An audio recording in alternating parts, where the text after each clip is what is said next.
ప్రస్తుతం రాష్ట్రంలో అధికారంలో ఉన్నటువంటి వైసీపీ ప్రభుత్వం రాష్ట్రంలోని బీసీలపై చేస్తున్నటువంటి దమనకాండకు నిరసనగా ప్రతిపక్ష పార్టీ అయినటువంటి తెలుగుదేశం పార్టీ ఈ దమనకాండను వివరించడానికై రాష్ట్రంలోని ప్రతి మండలంలో ఒక జయహో బీసీ కార్యక్రమాన్ని ఏర్పాటు చేయడానికి పిలుపునిచ్చారు. ఇందులో భాగంగా రేపటి రోజున అనంతపురం అర్బన్ నియోజకవర్గంలో జయహో బీసీ కార్యక్రమాన్ని స్థానిక మాజీ ఎమ్మెల్యే అనంతపురం నియోజకవర్గ ఇన్ఛార్జ్ శ్రీ వైకుంఠ ప్రభాకర్ చౌదరి గారి ఆధ్వర్యంలో జరగబోతూ ఉంది.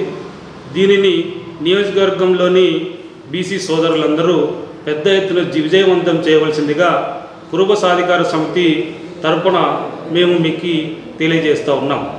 ఎందుకంటే గత 4.5 సంవత్సరాలుగా రాష్ట్రంలోని బీసీల పైన జరుగుతున్నటువంటి దుశ్చర్యలు దమనకాండను వివరించడానికి ప్రతి కుటుంబానికి తెలియజేసేందుకు ఇది ఒక మంచి ప్లాట్ఫామ్గా మేము అందరం స్వీకరిస్తూ ఉన్నాం. 64 కార్పొరేషన్లను 52 కార్పొరేషన్లకు కుదించడమే కాకుండా కార్పొరేషన్లకు చైర్మన్లను నియమించి కనీసం వారికి ఒక్క నెల కూడా జీతం చెల్లించలేనటువంటి ప్రభుత్వం వైసీపీ ప్రభుత్వం. అంతేకాకుండా గత 2014-19 మా తెలుగుదేశం ప్రభుత్వం బీసీల కొరకు 134 పథకాలను, సంక్షేమ పథకాలను, అభివృద్ధి పథకాలను అందిస్తే వైసీపీ ప్రభుత్వం 34 పథకాలకు కుదించింది.